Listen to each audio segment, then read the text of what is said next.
Alternative Dig Talk. Real issues, real talk. This message is brought to you by Alternative Digitalk.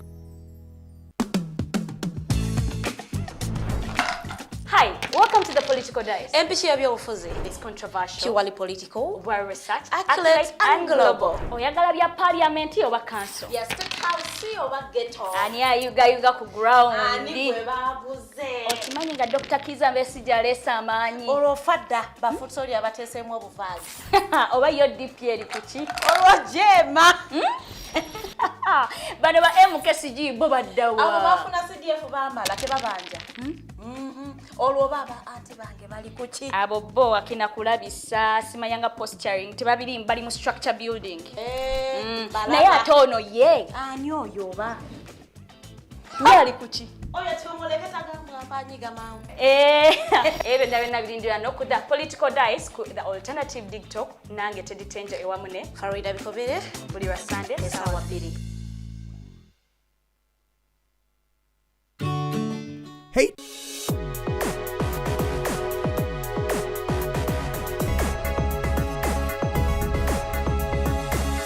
The Alternative Dig Talk. Real issues, real talk.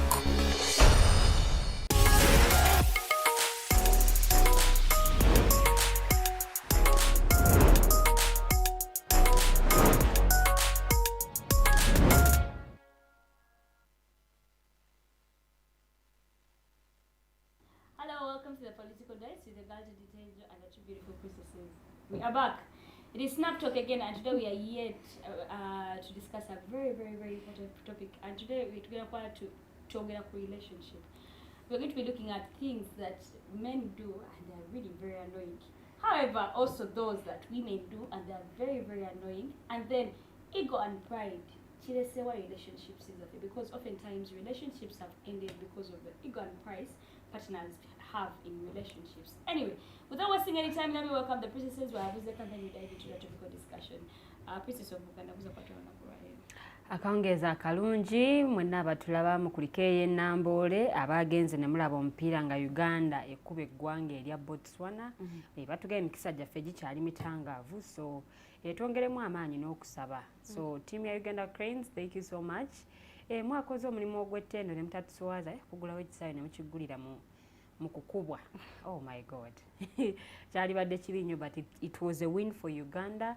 So welcome back mwena ababaddeyo mu bitiibwa byammwe ebyenjawulo. Nze Omumbejja Luwedde Lilian, welcome to the Snap Talk.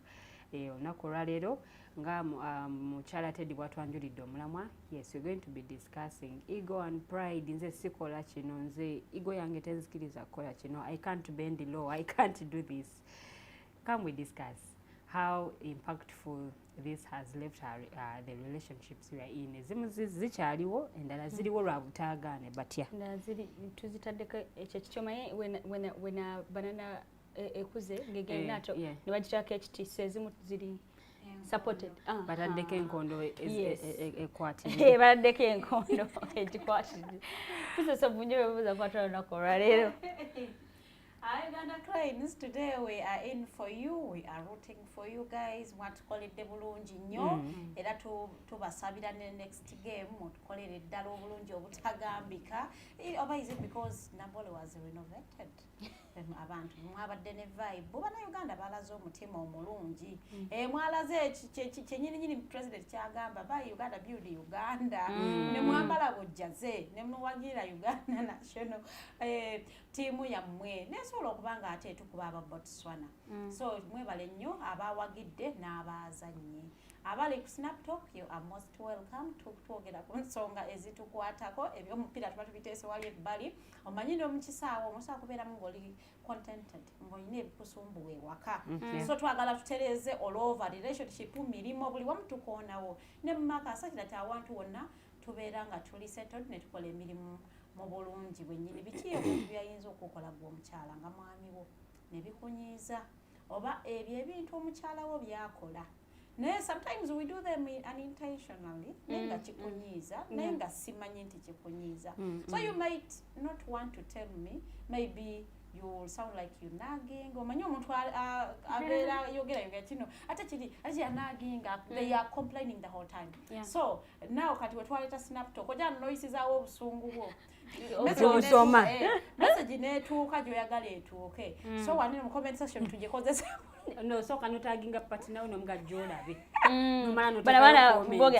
Bwekiri exactly. So mala notekawo comment yo message netuuka gy'oyagala etuuke. So there are those things that people do. Naye nga olaba bikujjako. Naye nga owulira muli muntu yali baddemu kale muli akalowooza nti kintu kinyiiza omuntu siinako kikola. But at times we don't realize bikunyiiza. Or maybe waliwo gwe twabeeranga naye nga mbikolanga they love it.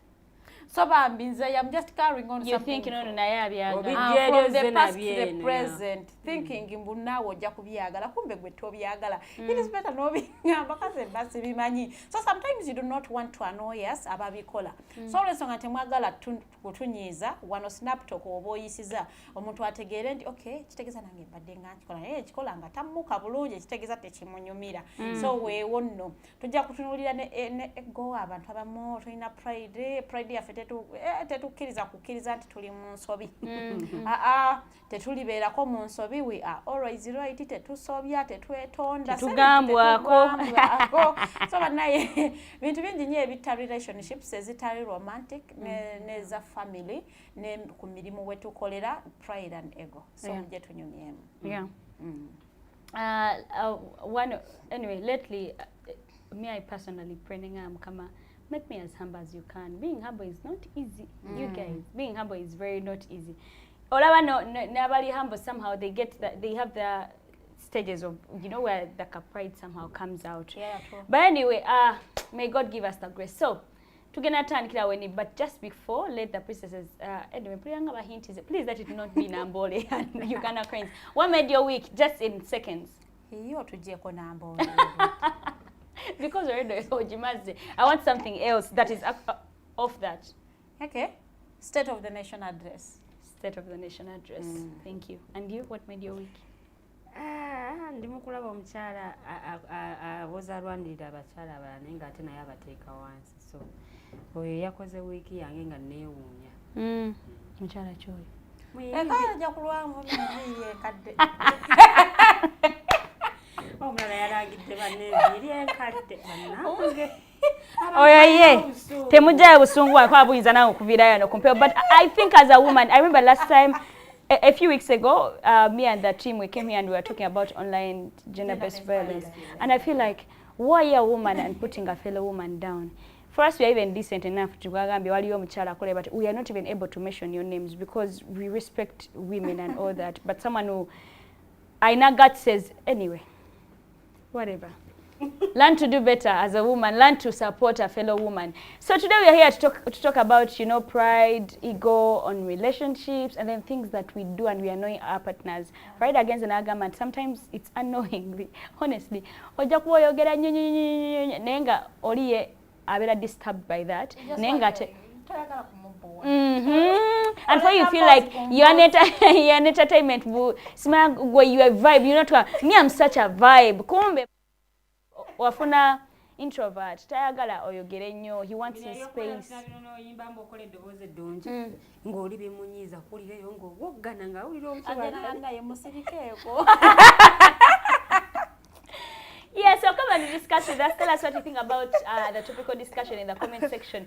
Goloboza kichecho abakyala bonna be wali dating to be specific. Sagala bintu kale asobera mama one twanyagadde otugambe nnyo ku girlfriend we kye yakolanga ex oba kyakola yes nga kikunyiiza naye nga just probably the person doesn't even know or she knows but she keeps doing it. Exactly. Personally, I feel like one of the things that single Okunyiiza about men is they will ask for your opinion or like they want to involve you. They'll ask for your opinion, but chances are high they won't take your opinion. So in my head, I'm like, they just want to make you feel like you are involved. Yes, they had already decided. Hakati nebangamba why did you even ask me in the first place? Why did you ask me? You know, yeah, that's one thing I don't like about men. But anyway, wechiri siga mambo wange kachikola wo walidi and wa Farida or whoever. Yes, men, you do that. No sababu no opinion ye ne muchogana ko nenga go decision wajikoze. They don't want to surprise you. Now here you will know they involved me. Farida wenyine wabotandikira. Maybe my opinion didn't matter.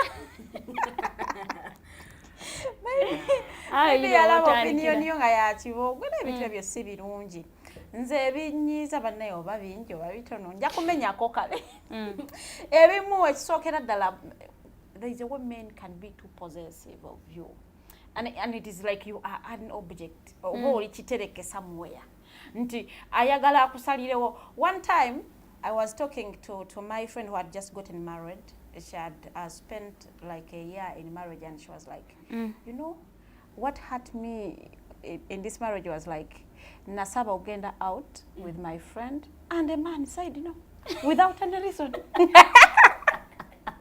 Look, I didn't even inform. I asked for permission, and my husband said no, and he didn't give me any reason. And he said, I just said you are not going. Just like that. Just like that. Some individual is going to be taking decisions for me for my whole life. I will want to go shopping and he will say no. And I will sit. I will want to go somewhere and you say no. You do not know how I cried that all night. And I didn't know what I had gotten myself into till that day. Until my decision is no longer matter. Yes. Now some other person has decision because in marriage as a woman you might decide to do something, but a man will have some other opinion and he will say no. You will not go or you are going to stay here for as a man of this house. I have decided. No. And I just can't believe it that it's just what? As who? No, as a man of the house. You're not going anywhere. Yes. Bro, you're joking. No, atamuna yavira tasaga. They're not joking. I mean, no reason, not because no, don't go because now we are doing this. He just feels maybe. Okay, the man of the house. No, why no? No. You have to be home. To you who haven't yet gotten you say that is marriage. So sometimes men are possessive, and I don't really like it. Like a woman decided to marry you not because go wali Mukwano that time, but wali Abagalana, and she settled for you. When a woman settles for you, at least moyo mukoka gapa tono. Like omuchala gamba yagala genda munja, let me drop you. I'll wait for you in the car. Let me take you to the salon. I'll wait in the car. I've been ngangezo kola my nails and a man is seated somewhere in a corner on a chair on his phone and he's waiting for his woman. Like I just feel it is disgusting. You know how the chibos in that Nairo Palabi and the gisting around and your man is there and the chibos is going on. I just feel like my man shouldn't be part of this. Farida, just recently yesterday but one was Friday. On Thursday I was in a salon, I was cutting my hair and I left the salon I think at around 11 something because I got home at 12. But there was a gentleman I phoned because I went to the salon at 7 by the way. Nemusanga nga yagenze kulindako mukazi we. Nebakola ku mukazi we. Matter of fact nabalekayo. Imagine I left the salon at 11 but he was there waiting for the girl. At least you ayinza okwakali yamulinda obudde bugenze. No, I went there at 7. Inzenga tebaninda. Oh, what a fuck. No, because Farida, like, era nagamba, gwe, this kind of patience. Nze nagamba, nemba ninda ko, ntimperekedeko Farida. Tugenze siba, inganze sisiwanga ninda ye. I can't wait for that. I don't have that kind of patience. My mom usually used to tell us to, Morekane, I don't have that kind of patience. Omuntu atudde mu salon kuva sawa 3 muvayo ku mwenda. Nenga the whole time obadde otudde awo ng'omulinze. Sibisobola. So, waliwo omusajja agenda okujja akubeereko that not kubanti maybe oluddeyo ku salon and he's coming to pick you up, but because he doesn't trust you with other people. He actually doesn't trust you with the public. Awulira obeera buwe ng'akutambulizaako amaaso bw'ati tomuva mu maaso. You should be around. I know kubanga akulaba. no ne bw'oba olinako ogenda you should communicate munaye mbadde nzikirirako wano mu katale so ne bw'aba taliiwo you have to call and tell him I am leaving home and ngenda mu katale bamanyi baterawo neighbor nga yakulaba afulumyemu gate bangambe afulumye gate olagawa and how you have to explain yourself munaye mukama wange mbadde ngendako mukama wange oyo aba mukama woze ngwe kubuulira so eyo possessiveness y'abasajja sometimes esukkamuko nti yadde omukyalo omwagala ate possessiveness etta omukwano omuntu otuuka n'omutama n'omunaaginga like you can't let them be for some time like wabeeraga kakadde you want to be a woman you want to be a girl you want to have those girly talks nga bawo taliwo naye the whole time omusajja I want to go and see my friend tell her to come home like you cannot leave home oyagala kulaba tendi omukubire we can send her transport taina za mafuta we can send her fuel like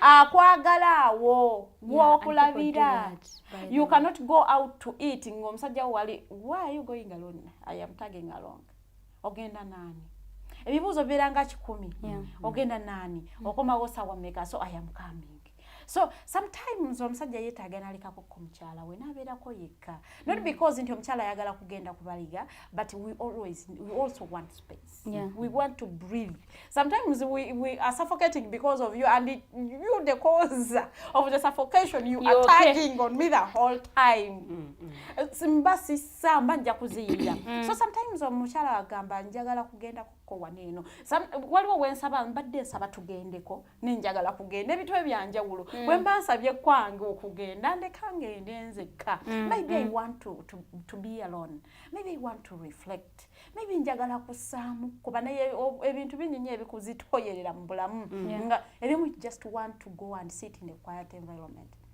and just keep quiet and be there and reflect and maybe make some decisions in your life naye omuntu akwesibyeko possessiveness y'abasajja etamira ddala so ng'eyo ngivuddeko waliwo ka trait k'abaami not all of them but most of them not talking their interests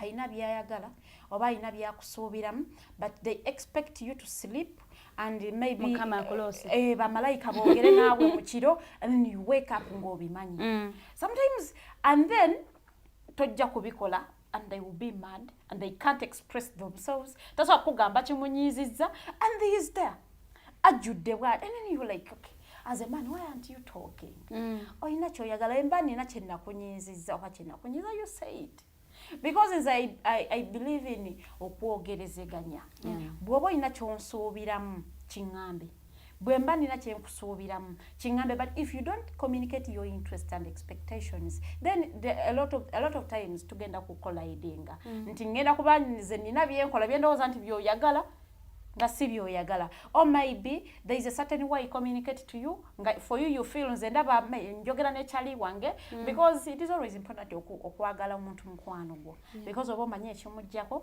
oba omanyi ekimusanyusa you can just tell her woyokyezza oyogera ka statement kamu nomanya leero njokyezza nanga kamujjeko ogenda obulabi nti awo njokyezzaamu oba omumanyi because abeera mukwano gwo so sometimes nze mba njagala ne twogerezeganya nyinza okuba nga njogerayogera naawe nga bambi tobyagala oyagala bintu bya ssebo munnange sebo kati nze nga bambi sibimanyi mukama wange bosi mukama wange nze abadde ateesa onoolya kamere leero onoolya kaki kakati sometimes ebyo sibisobola I will sit and think maybe tulidde nnyo kino kamkyusize kakati if you are that kind of man and you are not communicating we are going to collide because is simanyi kyoyagala as a woman I am think for the family kakati mbikuleetere obisimbe mu jiko 3 ogambe nti omaliriza kati enkyokomewo nga tewali mmere because yenfumba togirya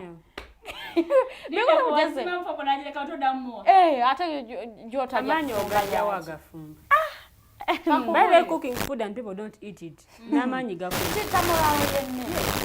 some of us cook with love kati bw'okwata love yo n'ogiteeka mu mmere the same love you transfer it to a man and the man doesn't appreciate the love the next day he's coming back again tojja nnyo omukalu n'akagaati kubanga gwe emmere enfumba era tekuwoomera so sometimes maybe byenfumba si byoyagala but you don't communicate so kati obeerawo omuntu atacommunicating nga interest ze amenyera ddala So abaami omukyala gwe wakeera ku makya ne weekwanira lwaki batomugamba bigambo by'oba omwagaza gwe wafunira obuvumu n'ogenda n'omugamba omumanyi munnange mukulu munnange mpulira nkwagala that same way you should be talking omanyi wayogedde kino naye nze ndaba kyanyiizizaamu oba wakoze kino naye kyanyiizizza mpozi n'ekirala si kirungi nnyo kunenya muntu there and then sometimes omuntu wakoserezza immediately emotions zo zibeera waggulu so kati gwe agenda okumunenya ogenda kukozesa the same emotions zo nga ziri waggulu obogole oba okole ekintu kyonna kati oli ne bw'anaaba abadde mu nsobi naye agenda kugamba ensonga lwaki because you know it nkoze ensobi naye ndi muntu mukulu lwaki oba mbogole ku myaka gyendiko wayo so sometimes omuntu osobola weekwatirire okakkana olyoka ocommunicating properly because nze bw'ongamba mumagamba naye mazima wali wakoze bwoti naye wanyiza nga tondeekaanidde nsagala kundeekaanira oba nze bw'ondeekaanira sijjukira nti nabadde okyogerako yabadde nansobi oba ndaba yiyo sijjukira kiri kyewabadde ongamba olwedde mbanayinza okulaba ensobi why are you shouting at me for sure so ebiseera bisinga tuyige okwogera bye twagala ddi lwe bakunyiiziza yogera ne lwe tukusanyusiza nga wakola kino naye munnange kyali kirungi most of us learned cooking because twafumbanga ne batwebaza ani yafumbye ne batuleeterayo ekirabo so the next time you want to cook again because omanyi bagenda kundeetayo ecupa ya oba bajja kumpaayo kineno so appraisal in homes naye tukikole tongamba lwenkunyiiziza lwoka ne lwenkusanyusiza ngamba munaye wagize naye kyabadde kirungi or maybe nyiza omumanya nti kitegeeza bino byayagala kati nteekinga eri ekkubo so naye okusirika bwoti noweefuula kyesirikidde muzigo mu ttimpa si birungi abasajja tweddeko. Okay. For now, thank you so much, Farida. Let me just go straight to Omumbejja Buganda. Wow, there are men, but at times there are men who are annoying. Beyogereko abaami mu comment section. Namwe musobola okwogera abakazi bakola. Comment section is for you men to comment obuntu bwonna bwe tubakola nga bubanyiiza. We are here to learn. Saagala muntu ayogerera mu ngero. Okay, it's so annoying anyway. Nze ng'omuntu ojja kwogerera mu ngero ng'anoyina okukola ky'ogambye. You can't relate to what they're saying. To what you're saying. Oyina kyoyagala naye oyiteeno. Oba bafuna muganda nga we Masaka. Like it's so annoying for you not to be straight to say I want this and this. Oyina kyoyagala naye oyiteeno bwoti. Omanyi Omuganda agamba. Abaganda balina engeri gye bageramu ne bagamba bwe bati. Bwayogera egamba. Bayibuli na weegamba. Omanyi okukola kuno kukulabisa ebintu bingi. Bwe twali abato mama affe bwe yatutumanga oba mama affe bwe yalinga alina kyayagala. Edde nnyo. Thank you for the information. Kasima mbogamba nanze. Those things are annoying. I can even contribute to the conversation. Ngasemanyi bw'otegeeza nze. So I don't like it when someone ayita mu ngero. Be straightforward and tell me A, B, C, D. Like better kiriya mu bigambo bye byoyogera ongambe no kino kiri bwe kine wekiti oba njagala kino ne bwe kine wekiti oba njagala like gwe bwoyita eno talk to me direct, don't go through the corners and corridors and then you're trying to tell me something. I won't understand and I won't even relate. Era njakwera innocent, I continue with my life. Gwonyigo tutire bwoti. Omala okole ki? Omala oyabike. So naye nga sina kyenkoze, sina kyengenda kukola. Most men say, bw'abakyala twagala tugambako. But it's the other way around. Men don't want to be questioned. When you raise a concern, ye atalabanga gwamuyisaamu amaaso. Alabanga gwamuyisaamu amaaso batamuwa kitiibwa. Kati abamu n'alabanga omukazi ontampa kitiibwa. Omukazi wange tankola bwati ne bwati. Naye ng'oluusi omukazi agezezzaako okuleeta ensonga mugyogereko ng'abantu abakulu. Naye oluusi bw'oleeta ensonga eno omwami ate ddala ng'ali attacked in one or the other. Atandika okukubamu ebituli. Ate oluusi bw'oraisinga concern nabamu alina engeri gy'agizannyiramu n'amaliriza nga tagiwaddeeko answer. Nogana embutuufu tuli bantu bw'oba on questioning you want me to respond and I'm giving an answer. Naye ate gwe bwenkuweereza obisaagirasaagiramu awo n'osaaga awo ng'emboozi ogimaliriza emboozi ng'eggwa. So men should also learn that nammwe musobya era nammwe mwetaaga okwetonda. It's on rare occasions for men to kwetonda. Really? Why do I feel like it's hard for women to kwetonda? Omukazi yeetonda. Usually abakazi ffe tusinga n'okwegula. Mukama wange nsonyiwa.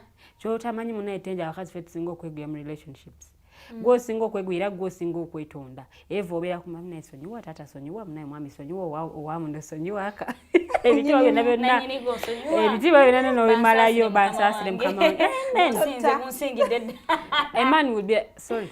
Okay, sorry. And they move on with okay, sorry. Bwaba kuyambye. Bwaba kuyambye naye okay, sorry. Naye yongera n'obulamu bwe. Ate tayagala bizza. Naye ate yajja kuzza kyewakola kyeyakunenyaako akikuddize mu mboozi. So those are some of the things men do n'olyanga omutwe gwetolola. It's like how we are getting into a relationship. Nenkubuuza biki ebikujjako biki. No, me I just love peace. Kati bwe ntuuka eri nenkola kyate n'otandika mbu ate munnange nze ekyo nakyo sikyagala. No, nendeetera nga mbutuufu sikutegeera. No, like someone omubuuza biki ebikunyiiza and they are not clear. No, tewali nnyo kyamaanyi. No, nze ebyo sibifaako. No, I don't mind about this. I'm not complicated. I'm okay. Like saagala nnyo complicating bulamu bw'abalala abaninaanye. Naye nga ate mu byokola you complicate lives of the people around you. You make them like feel like oba sina bantu oba kugamba it's simanyi nange jennyeza kijjayo bulungi but I believe they pretend literally. Like they pretend because they want to pursue you katina pretending amongeri eyo but they don't want to complicate your life because they know that oyinza okuba toyagala muntu ali musajja ali what ne what. So boogerayo kimu oba bibiri. So when the journey starts, that's when you realize okay, ono kirwe kiti byali bimunyiza lwakwate yakola ki. Teyabyogera ng'abuzaabuza njagala nnyo ebintu by'emirembe nogamba sokulaga everything is okay kyokka wabeera atandika okwaniriza Farida nze ne mukazi wange mukyafu omukazi wange tayala na buliri bulungi otegera yet you can tell me your wife instead of talking to Farida or Teangel or any other girl about me. Ate naye kirala era nga bw'okireese bw'otyo the man atasobola kugamba kintu naye nga ajja sobola okigamba omuntu akuliraanye. Relationship is for two people. Era bwe wali onkwana tewatukwana babiri n'oli nti ono mukwaniddeko alina okubanga yakubuulira nze concerns and raising. I like it when a man stands boldly and they face their partners, sit down ng'abantu abakulu, talk things out. Naye omuntu atandika kati ayagala gamba Teddy naye n'okuyita ewa Farida. Farida ola mukwano gwoyo ali bwati ne bwati. Oba ali bwati ne bwati. Naye nga nze sikiwuliranga nako, tokiŋŋambanga nako. Actually nze nkikola n'okikola nga ndowooza oli okke nakyo. Abamu atuma mukwano gwe. Mukwano gwe. Anodi alinayo mukwano gwe and then mukwano gwe tasobola kujja kuŋŋamba nti ninayo bye namunyiizizza n'atuma Anod. Kati genda oŋŋambire oyo mukwano gwo nti nno kino. So sometimes mukwano gwo gw'otumye they're even talking about you, they're backbiting about you with your woman.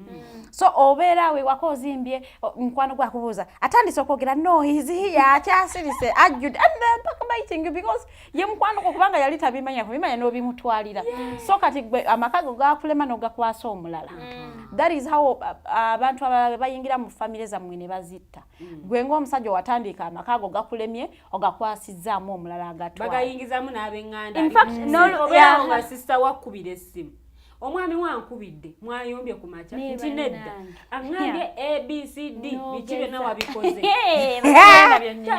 Wano nga tuli bulungi nkeddemu wakyayi. Segeza naawe oli mu bati mu group y'etagambwako. No, not ku butagambwako, but I believe in a relationship. It's for me and you, right? Yeah, unless true. You're saying me and you, we've tried it and it has failed. That's and where does it fail? If for example, you're trying to reach me, but you can't reach me. Sure, I remind you, munyiga, no mu blocking, ataina wa accessing ira de. Naye tukyaswa n'okwogera tubeera na wamu busimu yankankubireko osanga Farida yajja okwogera naye akantegere kuki my brother nkakasa mwana gwa basajja bambwe bata osanga akubidde maama nga akubira essimu. Can you imagine by the disrespect? In fact, I heard of a story where someone they had misunderstandings with Ngawona Gambambo. Let me say me and Ali we are dating, so we get a misunderstanding with Ali. And Ali, what Ali he doesn't even go to my sister or my friend. Nagena watata wange. I mean wa mama wange. You can imagine. Namtegeeza nti mwala mwala yankoze batu. Dating wano. Even when we were married, actually they were married. Nena agenda wa mama wange. Nasoka mugambe bigambe, you know those big words that even my mom doesn't know about me. Nga onagamba omwana wo alinganga musege avera mubala, because there are things we do and our parents don't really know. Because nze kati lewe nkera nesta sula waka my mom won't know.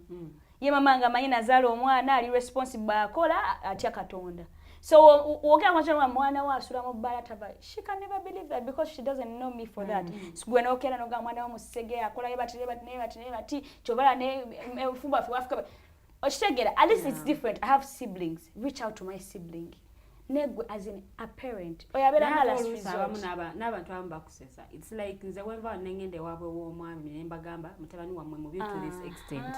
Bali be bamukuza be bamuzaala. Mwana waabwe mulimu emitwe bajja okuwaka ne bagambe nti ono alimba. Because babadde naye okumala ebbanga bayinza n'obutakkiriza gwe by'oyogedde. Era oluusi bamaliriza ne bakusanyukira ne baseka ne batambula ne bagenda oyinza n'okuvaawo ne badda mu mboozi endala ennyo ne bakugeeyo ate gwe agenza atwale oba ne bamukubira ne basooka kubaka ekigamba abadde wanene oba kino na kino. So those things men should be like balina okutegeera nti munnange tuli bantu bakulu. Men should understand nti by the time you date me I'm 18 and above, like the same way you want to be respected, it's the same way you have to give me respect as well. Some men disrespect their women. Abera awo mbaganda be bwe basaagasaaga omanyi mulimu abasajja bato the over teasing man. Abera basaaga kutambulizaako emboozi mu famire ye nno nga bwakusaagira otabera mu famire yo Mukwano gye tontambulizaako ali mu kumutambuliza mulaba omukazi ali like amuteeka wansi ali mu kwogera ebintu ebitategerekeka bwamuzala wazalawa olina bwoti bino bwebiti ne bwebiti and you're like but this is your wife or this is your girlfriend or this is your partner. Otandika tukola ebintu bwebiti ne bwe sikitegedde jangu olabe bwe mufaanaganya ebyo esimanya ebyo. Okay, it's so annoying. Abera kutambulizaako obulamu bwe kisukka mulimu abakisussa nga ate mulimu abasaaga ne bayita ne we balina okukuma ng'alina ensonga egyabadde yayagala okugamba n'agiyita wano n'amalaga anti tubeera ku flat time and all the time. Jangu olabe eno banno we bakola embuto gwe simanyi obeera mu kulya buli gw'obeera mukola bwoti ne bwoti. These things are annoying and they are embarrassing because men don't like to be told mbuno omwami wange ogeza olubuto bwe abasinga tebabyagala naye ajja kukaka omukazi okubeera ne flat time. Abaana abawala tebalya because you want to have a flat tummy. I want to work out kumere gyolya oyinza okusobola gwe kumere gyolya as in you it feels like gwalira Uganda yonna yotekawo empaka. So men balina okutegeera nti and compete and win. We need respect as well. The same way they want to be respected because men want to be respected. But the same respect gye bakuwanga omwami n'omukyala gye muwe. Give your woman respect. At least naye amanye nti omwami wange ampa ekitiibwa naye gwe muli mu bantu gwotandika ye gwokozesanga ekyokulabirako kati ng'ono bw'abeera ewaka olaba kakati olaba oli kyakoze ng'ono bw'abeera ewaka. I hate it when men say mbwa otegeera ngo amagezi go bagalinga ag'omwana ono like I'm looking for a good way to bring it out nakugeraageranya ku mwana ayinza kati gwe n'ono omwana enjawulo eriwa. Yeah, now that is the right way they say okay, it. not like I have heard someone say that to a person that was even way older than me, or imagine you go over any auntie or jajao, and you had someone say that, like it traumatized them. Like what? So you're saying amagezi ga jajao and galinga ganzo muzukulu. You get because it's you're literally abusing me indirectly. Takyogera nti munnange magezi matono naye alina engeri gyakireeseemu ng'abageraageranya ku minzaani. Ate abamu balina double standards. Ye bw'ayagala ekintu kikolebwa. Bw'okyagala itize nno. Tekisoboka. Gwe naawe olaba naye engeri wetuli. Kitujja kukola. If it is going out waba ali mu mudi you will go. If you want it and he doesn't want it is a no. You will not go. Not until he says you can go. There is a lot of double standardness among us. Yes, and it's like, common lately. Kyebagamba bo kikolebwa. Gwe nobeerako ne kyoyagala. And he says no. Okay, bo luli yatambula. Like okay nange mbaneza naga nenda togenda genda. Naga naye ate gwe nga luli wagenda. Nzawo kola byenna kola. That is me. Apozi mwaga tandike tolo kanga etwaterekanga mu mayi bazadde ba cheating. A man will cheat and they feel like it's okay. That's what Munaye society has printed. One time I was having a discussion with my friend Ngangambambo. There is a way it feels okay for men to cheat. Are you saying it because you're a man or what? No, but it feels heavy for a woman to cheat. Because why does it feel heavy? You will not understand. He actually told me I will not understand how it feels heavy for them. For the women? No, for the men to know that their women have cheated. Yeah. But for them, do they even ever stop to think of how we feel? For them, they might cheat because it was an emotional thing. He got carried away and then maybe ended up having sex. But a woman will cheat when she's aware. No woman cheats, she has been carried away because we are always initiated. Toina gamba mwomubiri gwange gize no. A woman will cheat when she has decided I am going to cheat. Never said that. So for us, we can't be carried away. For us, we can never be. We can't be caught up in a moment. Yeah, that's what we're caught up in the moment. I mean, you are saying, I can't go no, like a thing of Smanya, women don't cheat. Ate Smanya fe bituluma nnyo.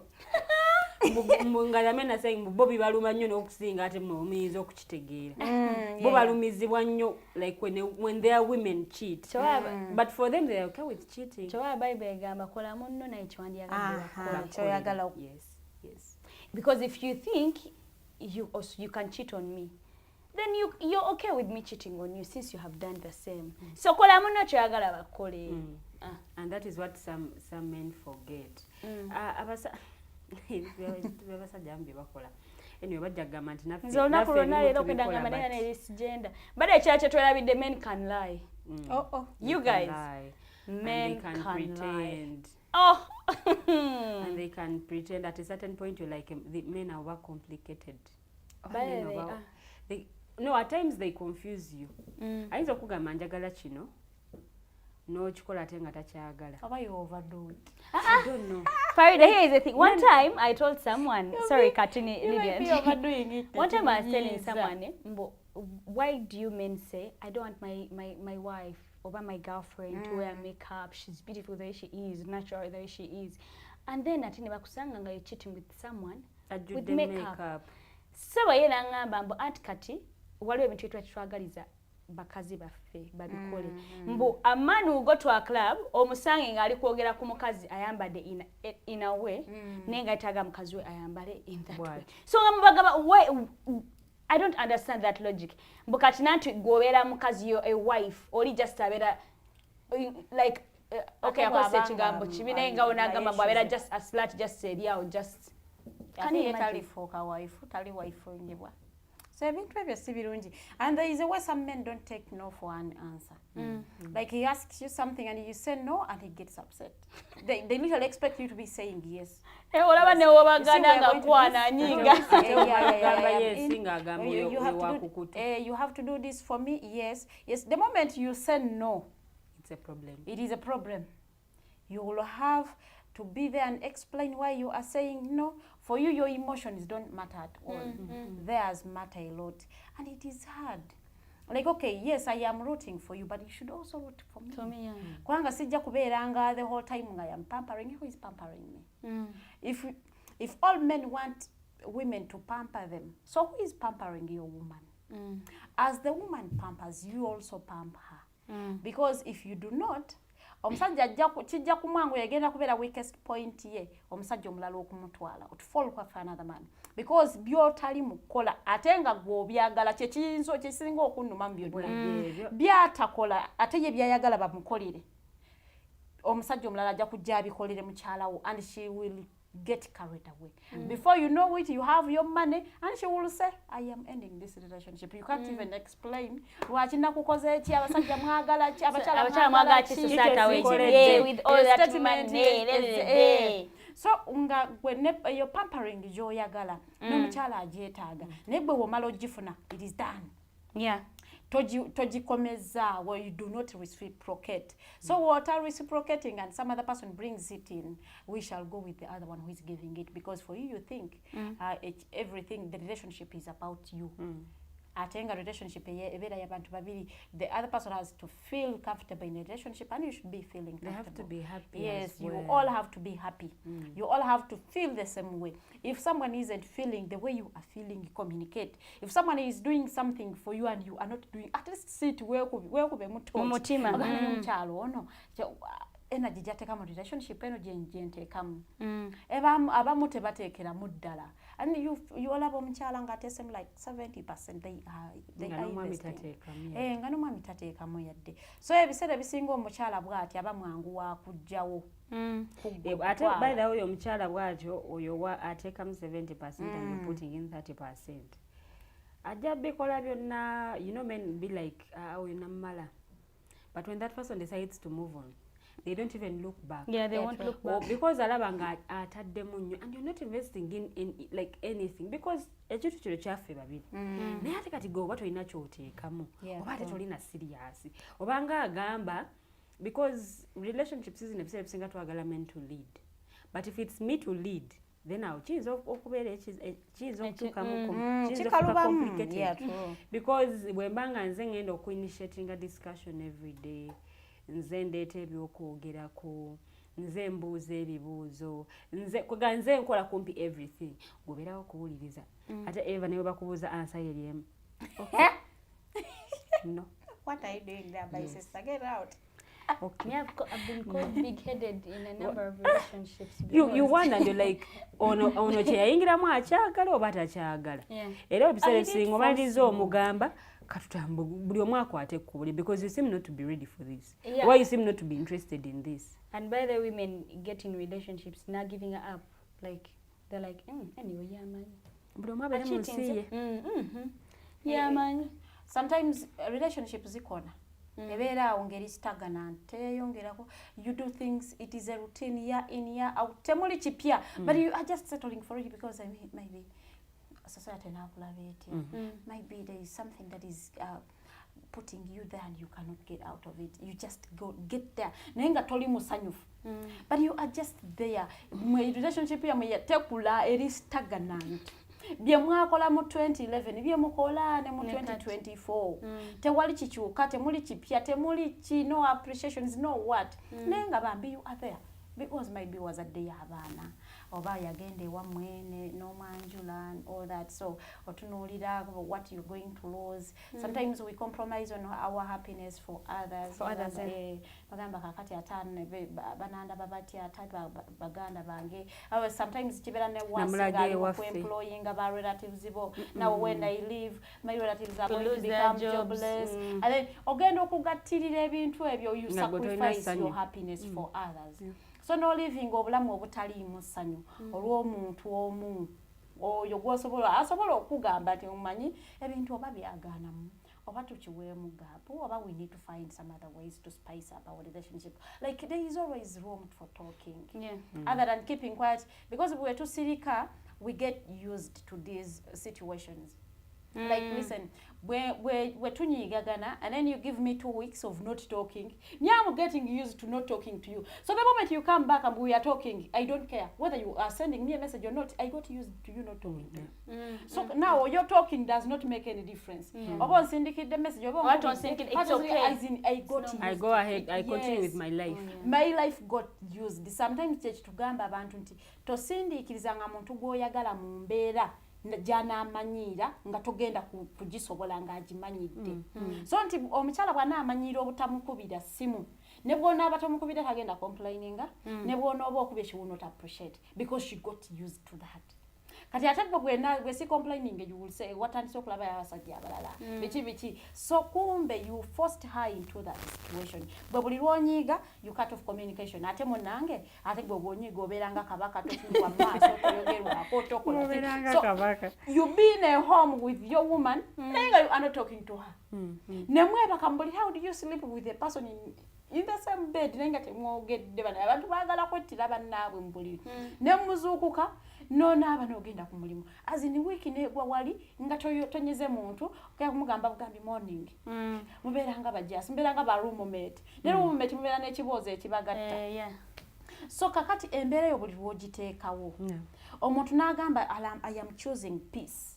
So when they choose peace, it will not bother them. Kakati ne bwoli komawo ng'otandise okwesesa. And sometimes kibagwako abeereyo ogenda okulaba ng'atandika okwesesa ng'ajja kumbe you got used. It no longer makes sense to you. Oba oyogedde oba toyogeddeyiriza. Gwamanyi. Means nakimanyira. So ebintu ebyo si birungi nnyo. Omuntu bw'akunyiiza kukyogereko other than you keeping quiet. Omanyi moment of silence ereetamu ne sitaani. Moment of silence ojowa omuntu. Gwe owulira ogyewadde kati ono ogimuwadde. Kankubulire teri mukyala abulwako muntu wa Mukwano ne bw'aba ali mu makaago. Waliga amwogerereza. As you are not talking to her, some other person is ali kumwogerereza. Beba bana yatugamba good morning on behalf of your busy boyfriend. But I am posting you on behalf of your busy boyfriend because anyway ku birthday takusindikidde ya ka message. Kenda ku posting anywhere. So your friend posts you on his behalf. No bugambo. I am posting you on behalf of your busy boyfriend. Maybe sometimes obeera omuswaza. Atayagala abantu ate omba mukisusiza bususu. Atayagala abantu aliyo yagambye nti kalo kabeera naye nga toyagala kale bamanyi nti gwabeera naye. Omulire no ku nkukutu. Musinkana ku nkukutu. Bonno. Mpozi waliwo n'abaami abatalina byama. Bannange. Abo balalamu. Kubanga omukazi nga talina kyama naye ngenda sound ngambo. Naye tanyuma. Teri omuntu anyuma atalina kyama. Oba mwami oba mukyala. Nga just relationship yabwe. Everyone knows about you. Buli kimu ate nga mwekolako olugambo mwenna babiri. Mwekolako olugambo ona bwaleeta n'oli bwaleeta. Ekiri. Before you know it, obeera otudde awo nga Mukwano gwakubira esimu. Wakati baba ava kungamba bwati ne bwati. Ate nga twatuuse. Ate nga beera bidembo basatulula. Ate wano abaami abatayina. Mubeera mukwano gwa both of them, so onakubeera n'akugamba oba akadiva and in your head you're like, what in the world is this couple? Kiki ekigenda maaso ku couple. Mpozi kwabo gattako abaami ababeera babuuza ebibuuzo bino ng'olina ekintu ekipya ky'okoze ebyo wabiyigiddewa. I'm spicing up the relationship and then someone asks, right?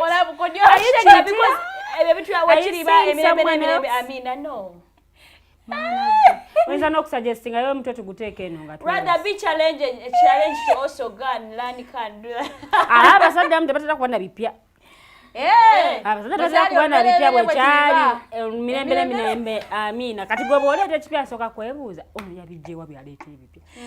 Atandika n'okwebuuza, are you seeing someone else? Are you? Okulabanga waliwo ekitagatta bulungi. N'agamba ono alabika cheating ono tasabe. Actually mulimu n'abasajja abamu oba batalina confidence nti mukyala we asobola okubeera ku muntu omu akulaba onyirira takuleka myadde 10. N'amala n'atandika naye tolinayo bakwana kwegamba ddala mu basajja bonna munaze gwose tolingidde. Ali in this belief. Nga takikkiriza takikkiriza nti alina omukyala anyirira bw'ati. Naye nga lwaki obeera n'omukyala anyirira mu mazima ddala gw'otateekamu ssente. Farida, we've had stories of people. Nga yadde ekikumi ky'enviiri. Akanyagwa mukyala wange n'anyirira era mu bantu ayanguwa okumwanjula. Ono mu girlfriend wange, ono mukyala wange. Naye nga tamugulira nko yadde ekintu n'ekimu. Byadde kale ne bubeera buno earring buno obumu obw'ebbiri. Tabugulangako yadde. Ne bwebeera sanitary pad tagigulanga. Ennaku zo buli kimu kiri online. Balina emikwano gy'abawala gye bagulira naye ng'ate mukyala we tamugulidde. So men need to know nti abantu babeera mu kuyiga buli kadde. Ate ffe abakyala, when it comes to relationships, tuwaayo nnyo obudde. We always want to bring in something new, like kintu ky'obadde tokozesangako, oba like obeera oyiiya the whole time. Toyagala mubeere na routine. So obeera oyiiya naye munna oyinza oyiiya ne bikuzaalira akabasa. Ne bakubuuza bye wayiiyiza wabijjeewa. Ebyo nga sibikolangako. Tetubinyumyanga nako naye nga beerabidde nti nze byendaba wano okusimu biziko byawukana naye byolaba ku ssimu. To the people watching us online, thank you so much for tuning in. I see there's not so many comments, but you can keep your comments coming in the remaining 8 minutes. Nakyeyuna Rita agambye n'omwagalwawo akunenyeza mu bantu oba mu maaso g'abaana tebinyuma. yadde n'akatono. Thank you so much Nakyeyune. Kituufu. Because can't you wait? Sibyagala. Okunnenyeza mu bantu. Nakubogokera. Ne bw'oba tomboggoledde. Like, let's wait for the kids to move or for our friends to go and we sit. Oba wabaddewo abantu ewaka and there is something that and you're like, when temusiimuddeewo. Like, obadde tusobola kubalinda ne bagenda. Nolyoka ngamba nti awo si wasiimuule. Oba abalese, sometimes abamu baba serving emmere and he's looking at it and then there is a mistake and then he talks about it. At least kyayi muleka awole waba abaddemu ekikyamu omukwata omuzeeba mukubuguumirizo bagambe kyayo n'abadde bw'ati ne bw'ati. Otherwise don't complain about something nga waliwo n'abantu abalala. You are actually communicating mukazi otamanyi kufumba. That is what you are communicating to people about. Ate abamu tebalina njogera. Ye kati eba mmere onenya nga bali bankube kansoke ntwalayo emmere yange neewoze bakibugumyeko naye nga there is something wrong with it. Tuli ku dining oli mu kubogoka. Who cooked this food? Abamu abayakajute kamufooko bwati ani afumbye emmere eno ate yakalyako buli omu atudde buli omu anywa abatwana wabula omunnyo gwa leero bane munatusonyiwa bro, like, why even embarrassing? People have not yet complained, but for you complaining just so chibateeka mu bwongo nti ekiriwo kale yadde muneeba zebana yoba omunnyo mungi baleke bagende banjogerereke but not you initiating the conversation. But not you, my man, talking about me ng'abantu bonna weba, because everyone will be looking at you like never balina opinions zaabwe, they will keep quiet era bagenda bagambe batagenda tugenda kuboogerako bawe n'akyeyogezaako because it is the whole thing they are going to say. So toyina ky'otaasizza. Yes, toyina ky'otaasizza. So gwe sirika lya munnyo gwo bagukulemye, nywa amazzi, emmere gireke, abantu bagende banjogerekeyo because emmere egaana. Bagende banjogerekeyo naye ng'ate siggwe aleese conversation enjogerako oba enzikakkanya because banaye confidence etwala ebbanga eddene okuzimbibwa. Naye omuntu ayinza okukola ekintu kimu neeyiika. Awo nnyini awo n'amayinja ne gakka n'olabanga ekitiibwa kyo kyonna kyonna kirinyiriddwa. Nnyo. Kyanga men, as I add on, there are men abeera awo nga tayagala mukyala ali empowered nnyo. Kakati bw'amala ate ye n'aku-empowering ate n'atandika okuwulira obusungu oba obujjo oba I don't know what comes to this gentleman. Natandika okutandika okugamba kyova nze nali saagala mukazi ali empowered, kyova nali saagala mukazi nga yasoma, kyova nali saagala mukazi bw'ati ne bw'ati, temufumba temukolawo emuti newemuti and like then ngoba lwaki oba ongatta ku pululo banna lwaki oba ongatta ku balala ngamba bogerera mu pululo nati kati tobeera men can lie olina agamba nze siri ba men nze ndi maani so talk to me because oftentimes women we generalize these things.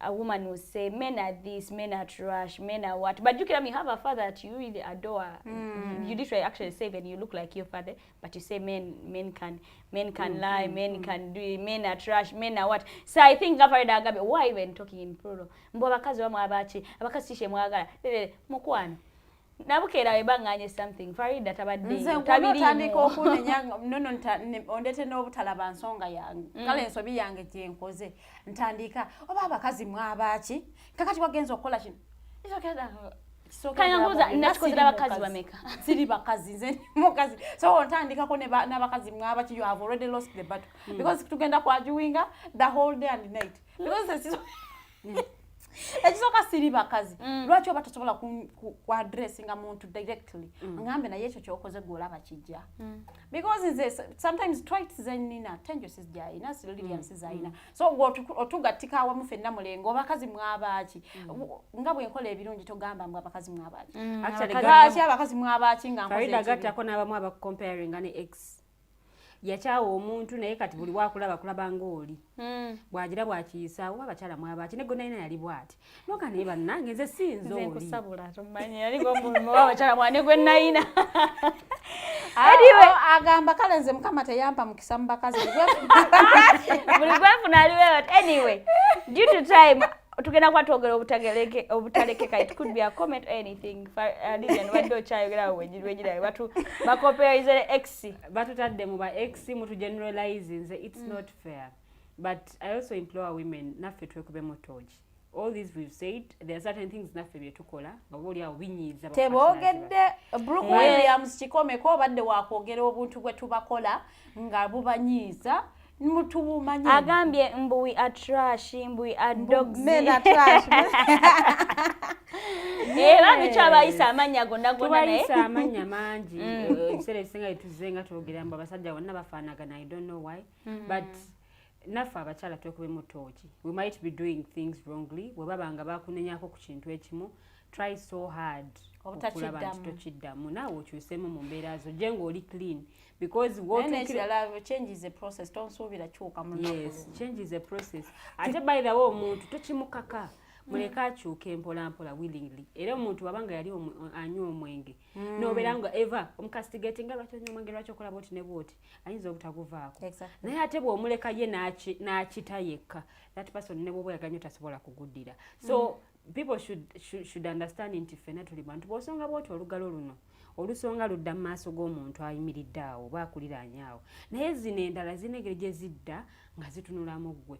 So ffenna twekubemu tooki in one way or the other. Tuli bantu bakulu, let's respect one another, let's know that we are all human beings and men should know nti women are human beings si ndogoyi.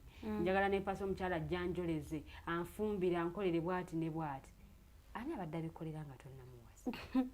So put that in my then just know that ono tofunye endogoyi oba tofunye like muddu nti agenda kukola kino na kino. Let's respect one another, let's be in a society ng'okimanyi nti ono mwami ono mukyala. Tetwagala kubeera equal because that can never happen but we can be fair.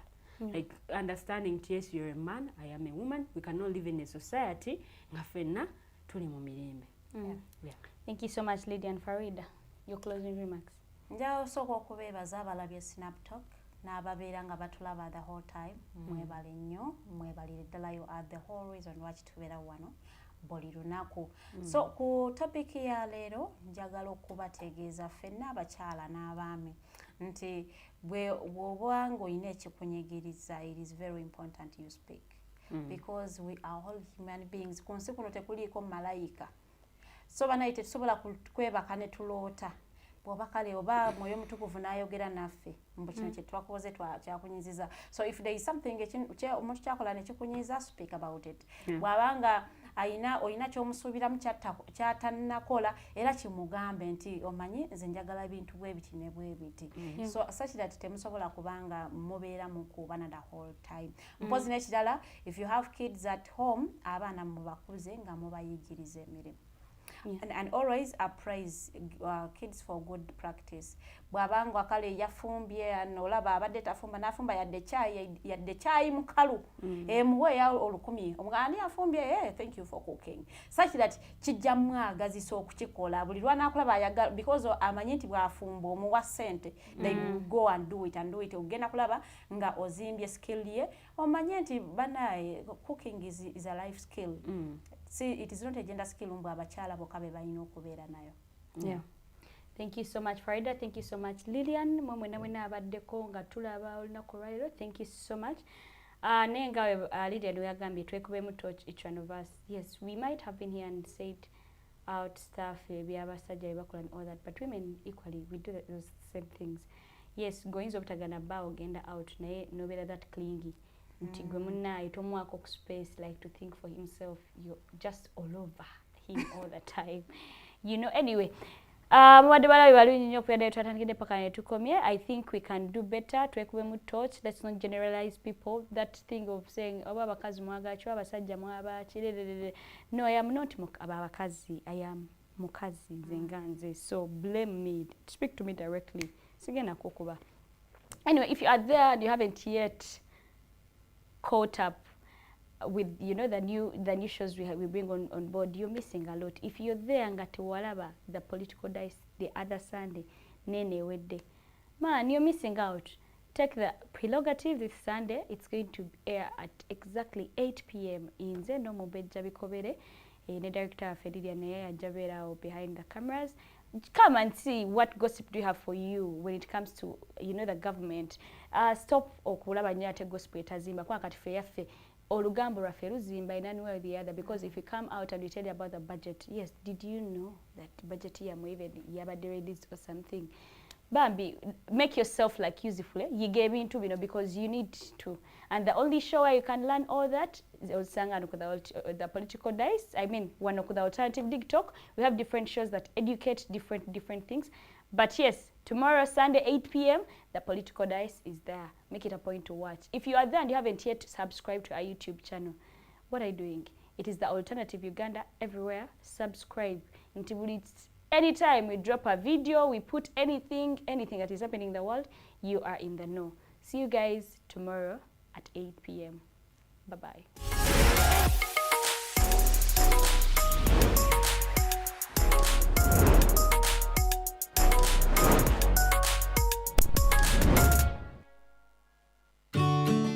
Hey Teddy, have you noticed how little attention science and health issues get in the media? Totally, Edgar, yet science information is very important. Yeah, for sure. That's why the Health Journalists Network is here. How can they help? They are a group of journalists dedicated to advancing public understanding of healthcare issues through impactful reporting on health and science. Oh, really? Yes, they meet up every month with scientists and researchers, policymakers, and activists at the science media cafes.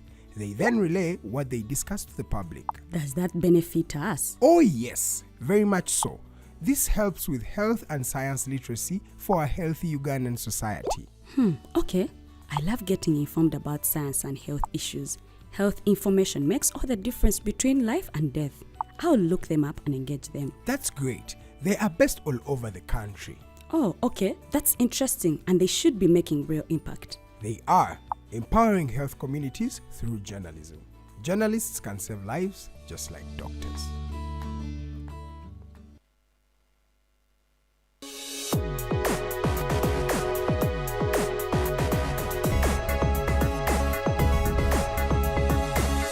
The Alternative Dig Talk. Real issues, real talk.